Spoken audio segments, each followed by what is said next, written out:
Morning students. तो हम लोग पढ़ रहे थे हमारी ग्लूकोज के बारे में, कार्बोहाइड्रेट के बारे में। कार्बोहाइड्रेट में हम लोग पॉलीसैकेराइड्स के ऊपर स्टडी चल रही है हमारी। पॉलीसैकेराइड में हम लोग एग्जाम्पल्स पढ़ रहे हैं, ठीक है ना। तो एग्जाम्पल्स में हम लोग देखिए सेलुलोज, ग्लाइकोजन और स्टार्च, ये हम पढ़ चुके थे। अब उसके आगे हम नेक्स्ट हमारा एग्जाम्पल लेते हैं हेमी सेलुलोज। जो अगला एग्जाम्पल है हमारा वो है Hemy cellulose.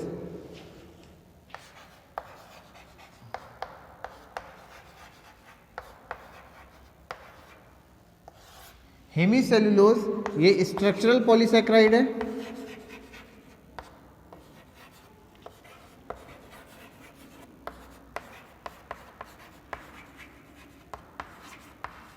Hemy cellulose structural polysaccharide, यानी ये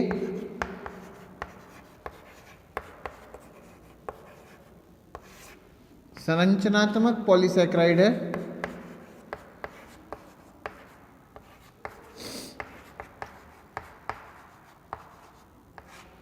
संरचनात्मक पॉलीसैकेराइड है जो कि कोशिका भित्ति के अंदर पाया जाता है, present in cell wall.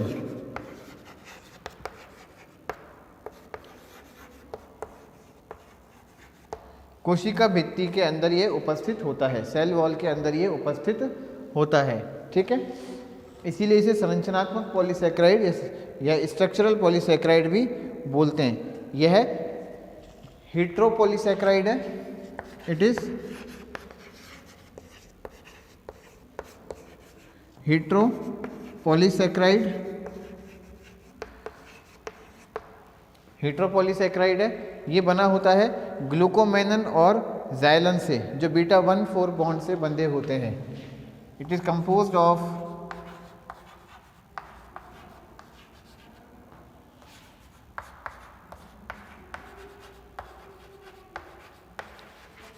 ग्लूकोमेनन्स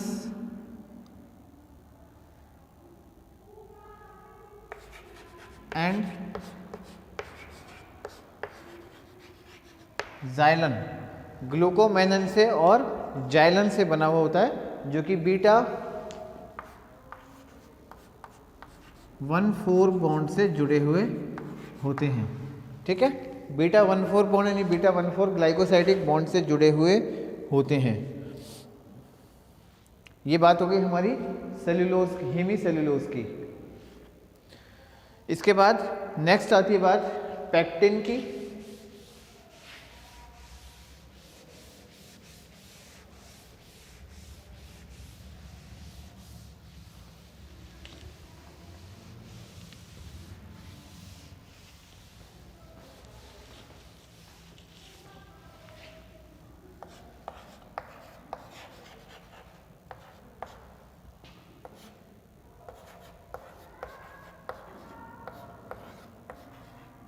pectin ये भी स्ट्रक्चरल पॉलीसैकेराइड है।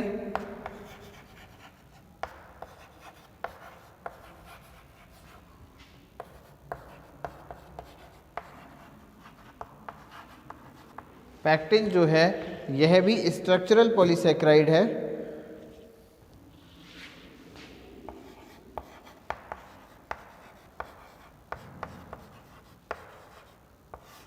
संरचनात्मक पॉलीसैकेराइड ये होता है। ये बना होता है बीटा डी गैलेक्टोरोनिक एसिड और कुछ अल्प मात्रा में जाइलन इसमें उपस्थित होते हैं। ये beta D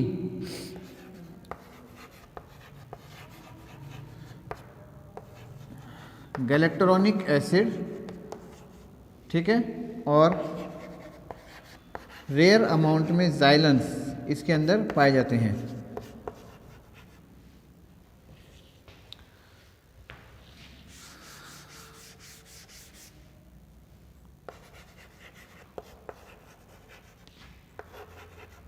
in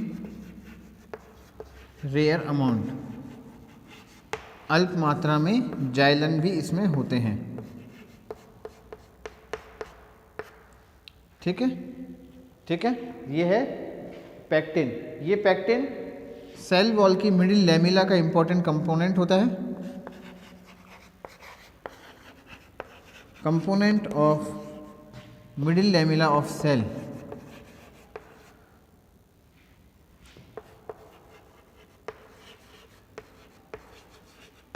of cell, ठीक है, मध्य पटलिका का घटक होता है।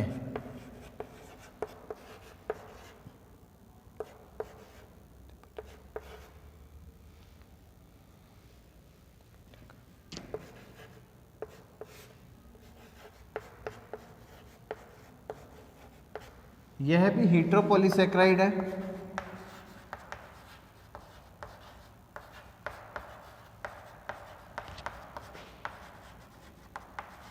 ये भी हीट्रोपॉलीसैकेराइड है और इसमें बीटा 1,4 लिंकेज होता है, बीटा 1,4 ग्लाइकोसाइडिक लिंकेज।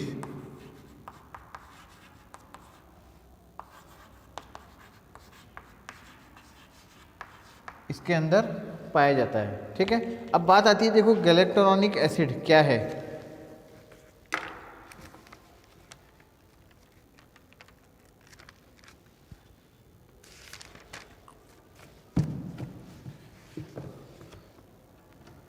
ये जो कार्बोहाइड्रेट होते हैं, मोनोसैकेराइड होती है, दो तरह के एसिड बनाती है। एक बनाती है एल्डोनिक एसिड और एक बनाती है यूरोनिक एसिड, ठीक है ना बच्चों। एक बनाती है क्या, एल्डोनिक एसिड, और एक बनाती है यूरोनिक एसिड। एल्डोनिक एसिड कब बनेगा, अगर फर्स्ट पोजीशन पर फर्स्ट कार्बन जो है, अगर फर्स्ट कार्बन कौन सा होता है, CHO, अगर इसका ऑक्सीडेशन हो जाए और बन जाए COOH तो वो कहलाता है एल्डोनिक एसिड।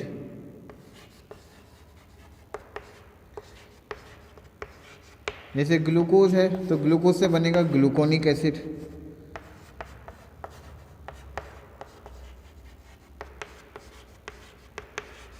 ठीक है। ग्लूकोज है तो ग्लूकोज से क्या बनेगा, ग्लूकोनिक एसिड। अगर डेक्सट्रोज है तो डेक्सट्रोज से बनेगा डेक्सट्रोनिक एसिड, ठीक है ना। अगर मैनोज है तो मैनोज से, तो इस तरह से इनके अंदर जाइलोज है तो बनेगा जाइलोलोनिक एसिड। दूसरा, अगर ये तो हो गया CHO COOH, अगर सिक्स्थ कार्बन, जो सिक्स्थ कार्बन होता है वो होता है CH2OH, अगर इसका ऑक्सीडेशन हो जाए और इसके ऑक्सीडेशन से COOH हो जाए तो बनता है यूरोनिक एसिड।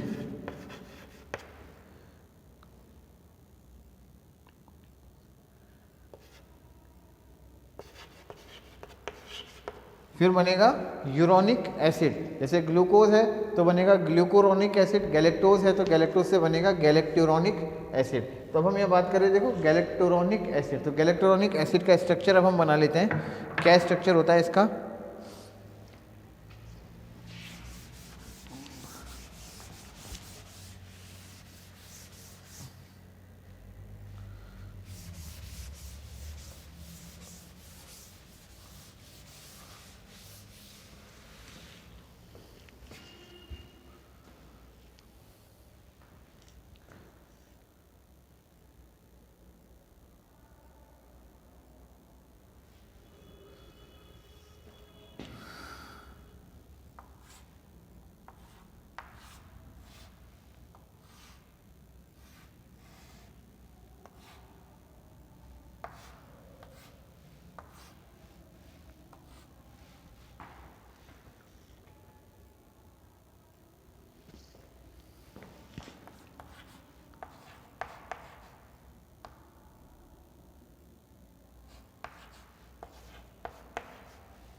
ये है बीटा डी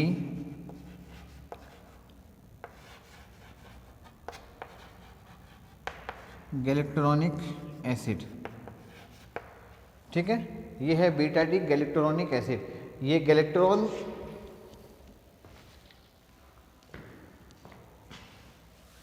अगर संरचना ये होती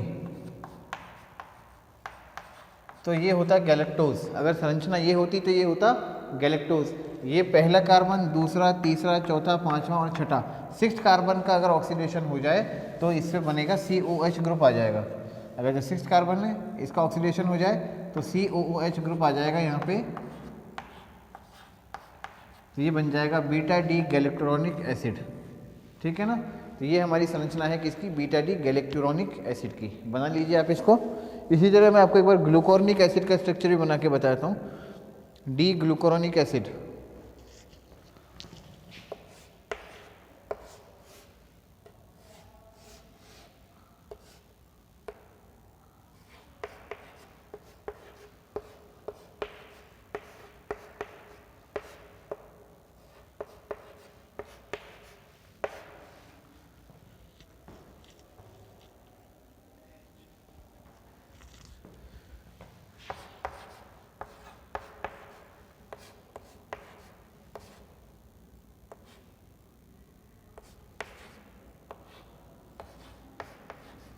ये है डी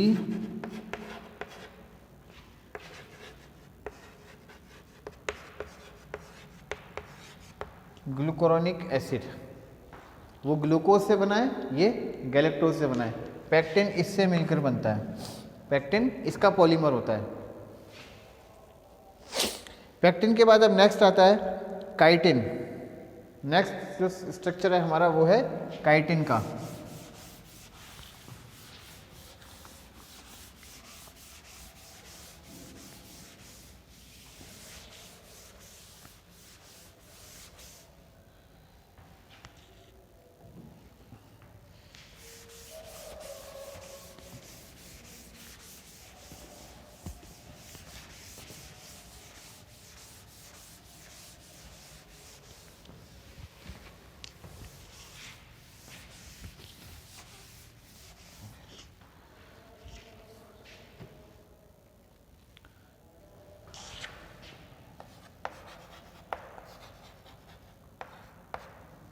काइटिन ये हेट्रोपॉलीसेक्राइड है, होमोपॉलीसेक्राइड, मैं गलत बता दिया आपको, ये होमोपॉलीसेक्राइड है।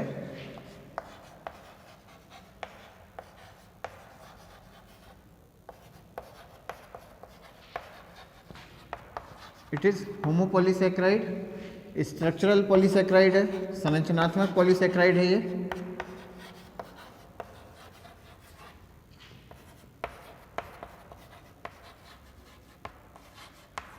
स्ट्रक्चरल पॉलीसेक्राइड यानी कि ये संरचनात्मक पॉलीसेक्राइड है। ये पाया जाता है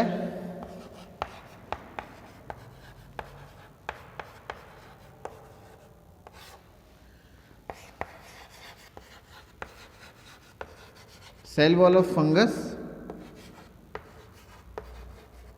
यानी कवक की कोशिका भित्ति में, कवक की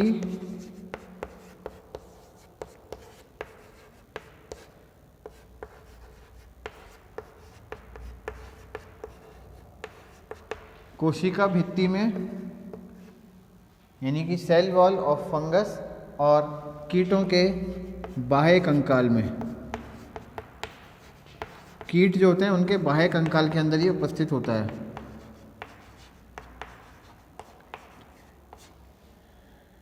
exoskeleton of insect,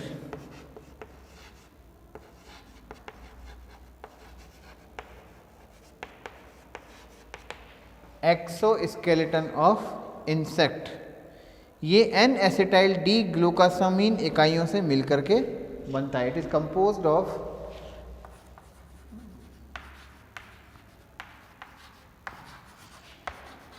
N acetyl D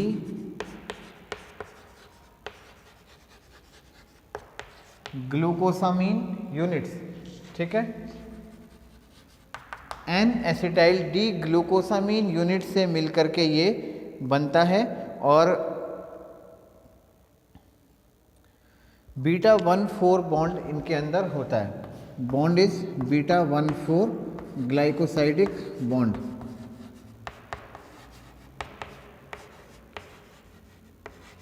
यानी कि ग्लाइकोसाइडिक बंध।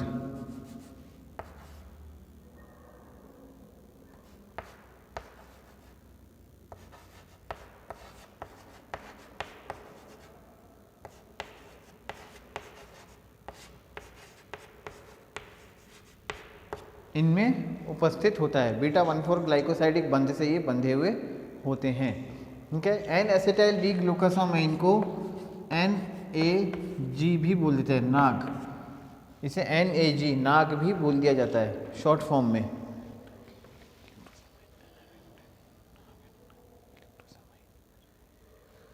अब हम एक बार देख लेते हैं कि ये है क्या। एन एसिटाइल ग्लूकोसामाइन आखिरकार है क्या।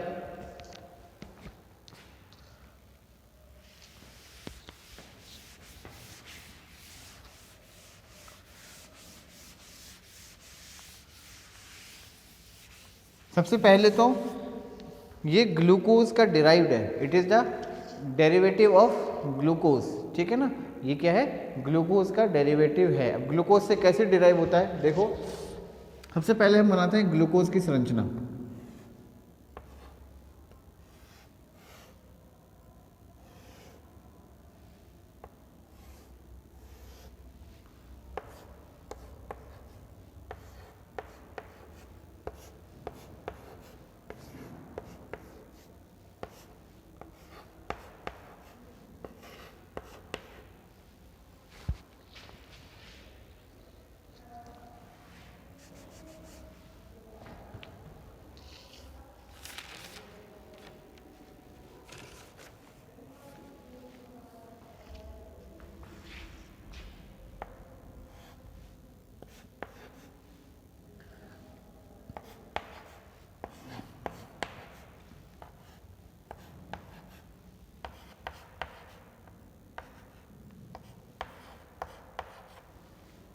ये है हमारा डी ग्लूकोज या अल्फा डी ग्लूकोज हम इसको बोल सकते हैं। ये हम संरचना बनाते हैं बीटा डी ग्लूकोज की।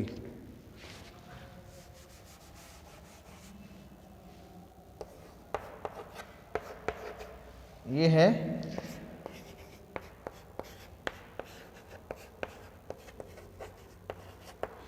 अब अगर इस बीटा डी ग्लूकोज में इस की जगह NH2 आ जाए, यहाँ पर क्या है OH ग्रुप है, इस OH ग्रुप की जगह अगर NH2 आ जाए तो ये बन जाएगा ग्लूकोसामाइन। ये क्या बन जाएगा, ग्लूकोसामाइन।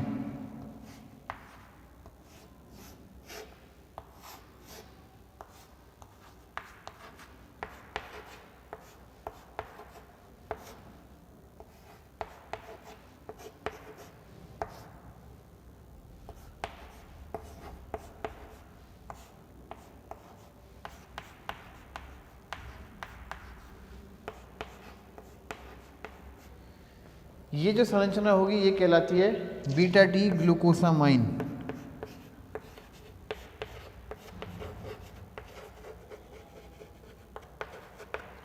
ठीक है ना, तो अमीन ग्रुप आ गया, इसलिए कहलाएगी क्या, ग्लूकोसामाइन। अब इस अमीन ग्रुप को अगर ढंग से देखें तो यहाँ पर 2 हाइड्रोजन अटैच हैं, एक और दूसरा। एक हाइड्रोजन की जगह अगर आ जाए एसिटाइल ग्रुप, एसिटाइल ग्रुप क्या होता है, CH3CO, ये होता है एसिटाइल ग्रुप। तो एक अमीन की जगह अगर एसिटाइल ग्रुप आ जाए तो ये बन जाएगा N acetyl beta D glucosamine.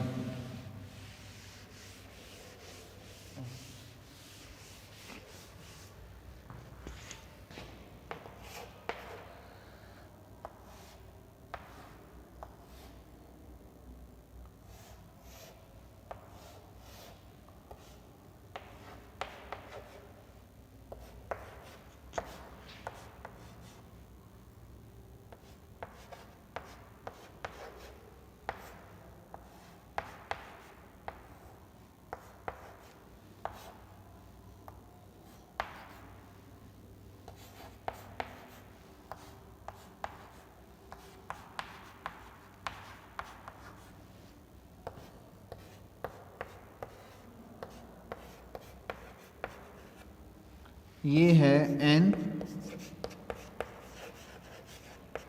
Acetyl beta D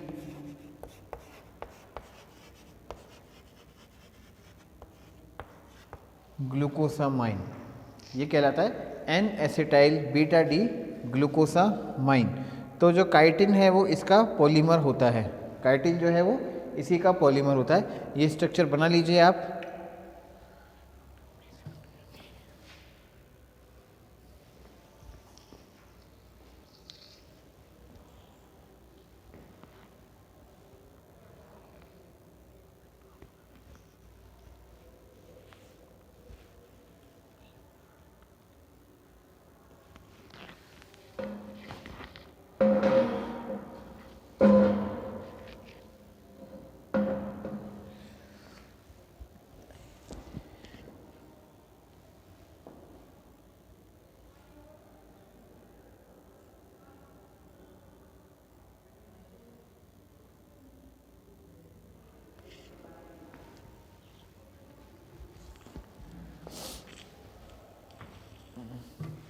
इसके बाद नेक्स्ट है हमारा इन्यूलिन।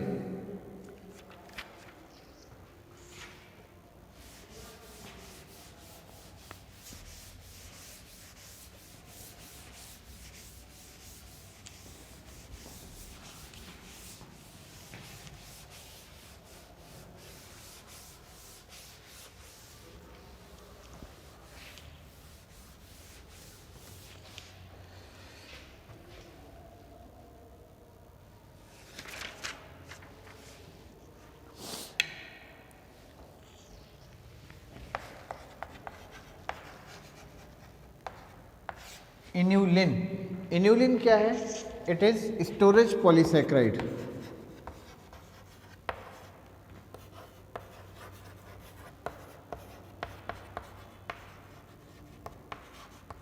इन्यूलिन स्टोरेज पॉलीसैकेराइड है। Normally it is present in dahlia, dahlia या इसके जैसे कुछ दूसरे प्लांट्स जो होते हैं उनके बल्ब्स में, शल्क कंद में ये पाया जाता है।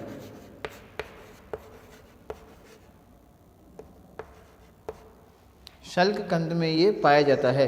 ये होमोपॉलीसैकेराइड है, इट इज होमोपॉलीसैकेराइड।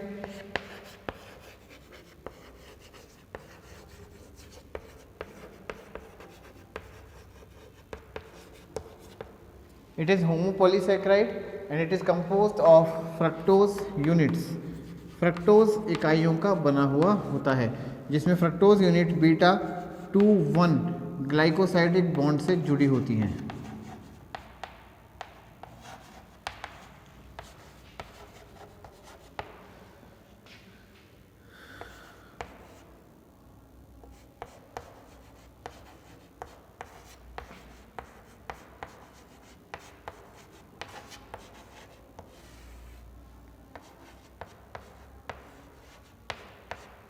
बंध से जुड़ी हुई होती हैं। ठीक है, ये क्या कहलाता है? इन्यूलिन। इन्यूलिन के बाद नेक्स्ट है ग्लाइकोसामिनोग्लाइकन।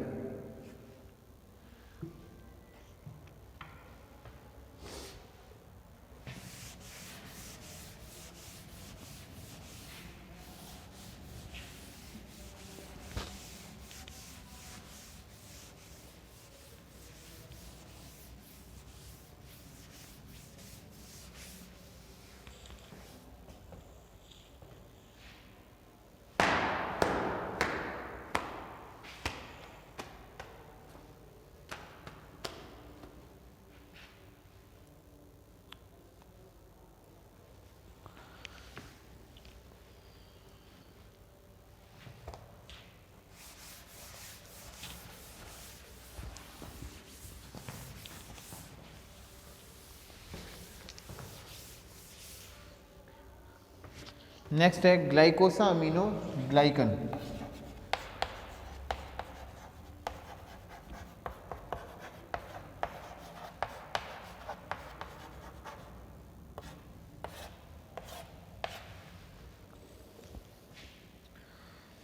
इन्हें नॉर्मली म्यूकोपॉलीसैकेराइड भी कहते हैं। ये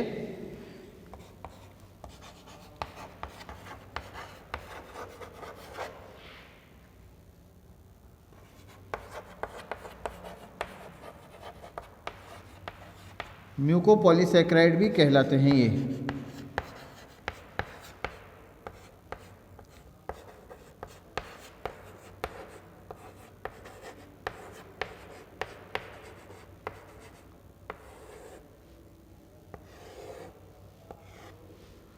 ये साधारणतः म्यूकोपॉलीसैकेराइड भी कहलाते हैं। ये पाए जाते हैं एनिमल की स्किन और उनके कनेक्टिव टिश्यूज़ के अंदर।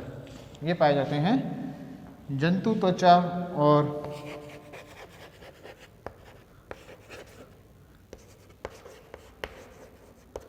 एनिमल स्किन और कनेक्टिव टिश्यू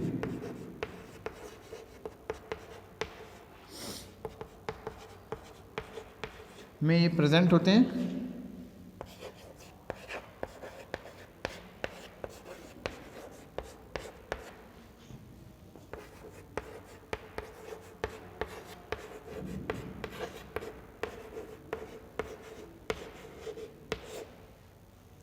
जंतु त्वचा व संयोजी ऊतकों के अंदर ये प्रेजेंट होते हैं।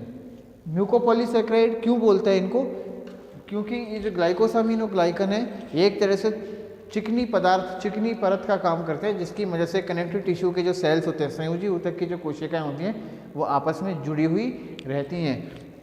इसके अलावा जंतु त्वचा के अंदर भी इनका इस्तेमाल इसलिए होते हैं क्योंकि ये उसको एक तरह का लुब्रिकेशन, एक तरह को उसको तरलता प्रदान करते हैं, इसलिए इन्हें म्यूकोपॉलीसैकेराइड भी कहा जाता है। ये ड्यू ग्लूकोरोनिक एसिड और एन एसिटाइल ग्लूकोसामाइन इकाइयों से बने हुए होते हैं। They are composed of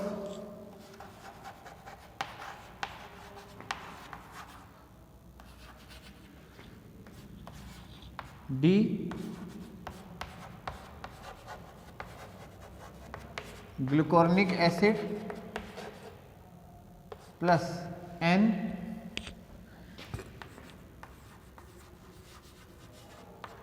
acetyl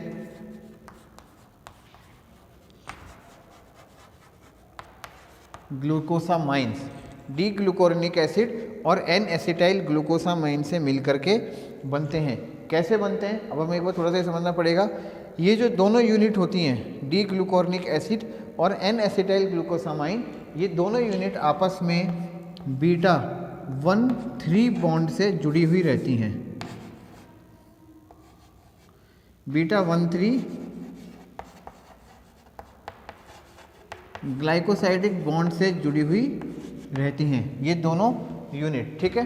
फिर उसके बाद ये दोनों यूनिट जब आपस में जुड़ जाती हैं, जैसे एक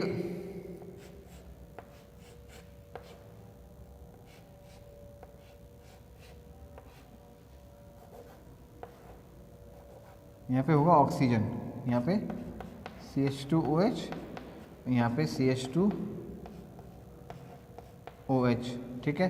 ये 1 2 3 4 5 6 और ये 1 2 3 4 5 6, तो ये तो 1, इसकी 1 और इसके बीच में 1 2 3, इन दोनों के बीच में बॉन्ड बनता है, ठीक है ना। इन दोनों के बीच में बॉन्ड बनता है। फिर उसके बाद ये बाद में एक यूनिट थी किसी तरह से यहाँ होती है,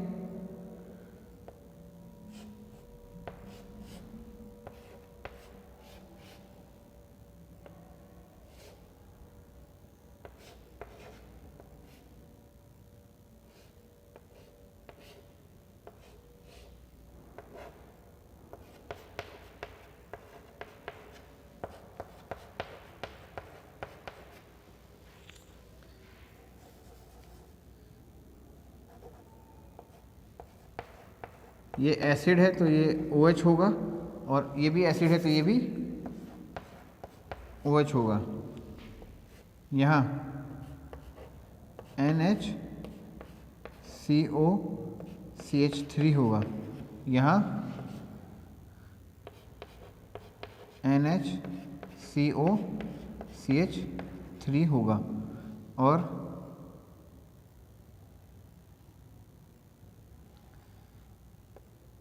यहाँ H, यहाँ OH, यहाँ H, यहाँ OH, यहाँ H, यहाँ H, यहाँ OH, यहाँ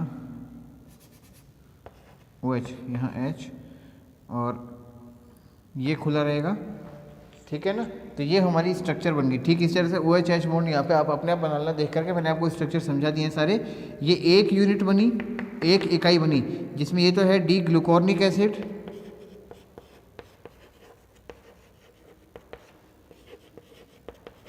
और ये है NAG, एन एसिटाइल ग्लूकोसामाइन। ठीक है, जैसे D glucuronic acid, N acetyl glucosamine, ये दोनों जुड़े हैं β13 बॉन्ड से, β13 बॉन्ड से, और ये दोनों जुड़ते हैं फिर बाद में β14 बॉन्ड से।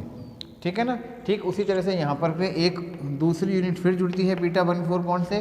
ठीक उसी तरह से यहाँ पे एक दूसरी यूनिट जुड़ती है फिर β14 बॉन्ड से। तो इस तरह से इनका स्ट्रक्चर होता है। ग्लाइकोसामीन्स का स्ट्रक्चर जो है इस तरीके से बनता है। ये जल में अविलेय होते हैं,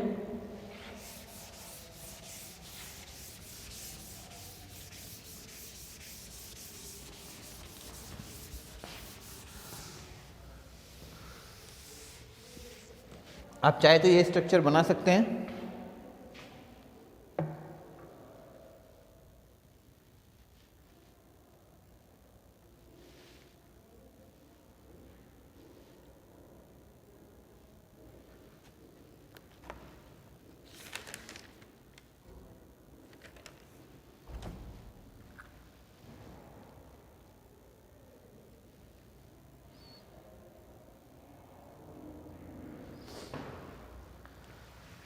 insoluble in water,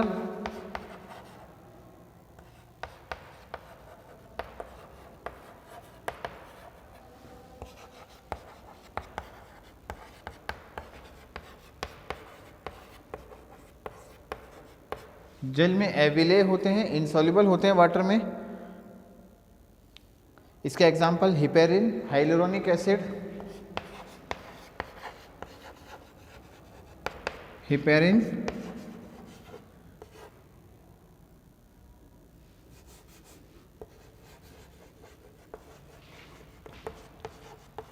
hyaluronic acid.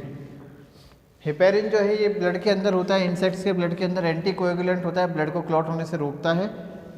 Hyaluronic acid हमारी आंखों के अंदर होता है। हमारी आंखों के अंदर जो विट्रस ह्यूमर होता है, अगर आप लोगों ने कभी सुना हो विट्रस ह्यूमर, वो हाइलुरोनिक एसिड का ही बना हुआ होता है। तो ये है हिपेरिन, हाइलुरोनिक एसिड, ग्लाइकोसा अमीन ग्लाइकन्स। इसी तरह से कुछ और पॉलीसेक्राइड भी होती हैं, जैसे कि बैक्टीरियल सेल जो होती हैं उनके कैप्सूल के अंदर भी, वो जो कैप्सूल होती हैं वो भी पॉलीसेक्राइड से बनी होती हैं। और इनका जो सेल वॉल होती है बैक्टीरियल सेल्स की, वो सेल वॉल भी पेप्टिडोग्लाइकन की बनी होती है। ये जो पेप्टिडोग्लाइकन इसमें होता है एन एसेटाइल, यहाँ लिख दे रहा हूँ मैं,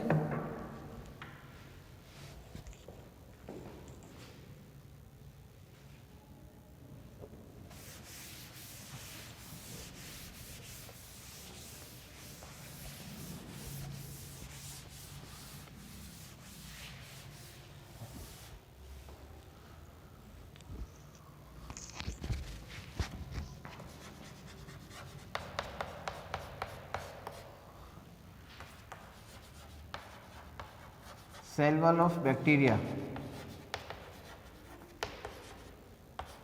पेप्टिडोग्लाइकन की बनी होती है।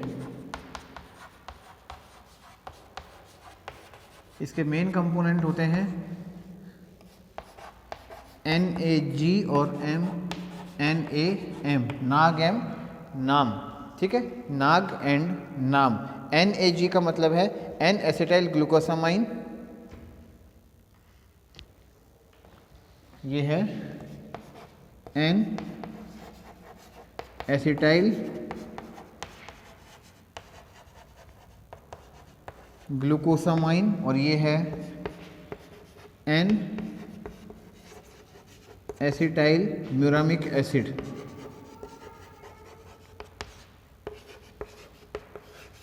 N acetyl muramic acid. N acetyl glucosamine का स्ट्रक्चर मैं आपको बता चुका हूँ। एन एसिटाइल म्यूरामिक एसिड का स्ट्रक्चर मैं बता देता हूँ आपको, वो क्या होता है।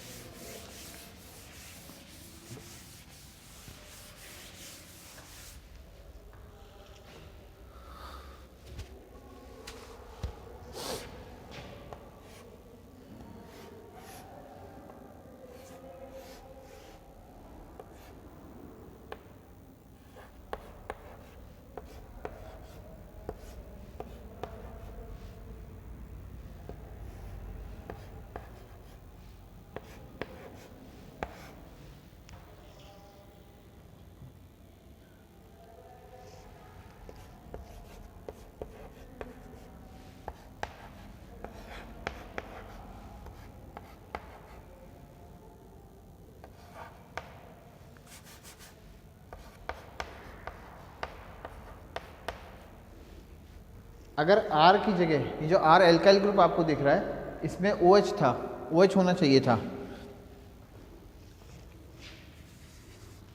यहाँ पर होना चाहिए था OH, लेकिन ये OH की जगह हट गया, OH हट गया यहाँ से और रिप्लेस हो गया किससे? R से। एक एल्काइल ग्रुप R से ये रिप्लेस हो गया। अब इस R की संरचना क्या है ये देख लो। R है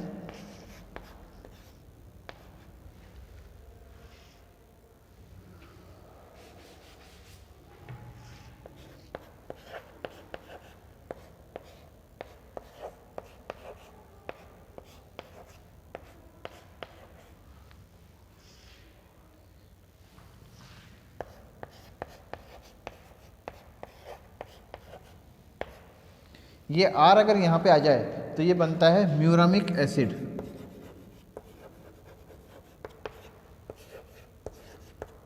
ये बनेगा म्यूरामिक एसिड अगर R यहाँ पर आ जाए, यहाँ पर OH की जगह R आ जाए और यहाँ पे 2 H हैं, एक H की जगह अगर एसिटाइल ग्रुप आ जाए तो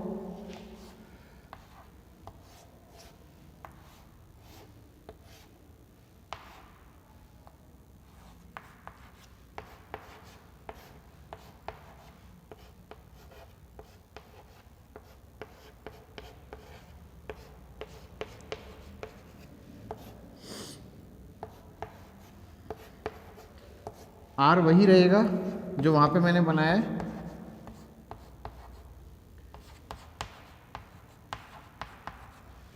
ये कहलाएगा N एसिटाइल म्यूरामिक एसिड।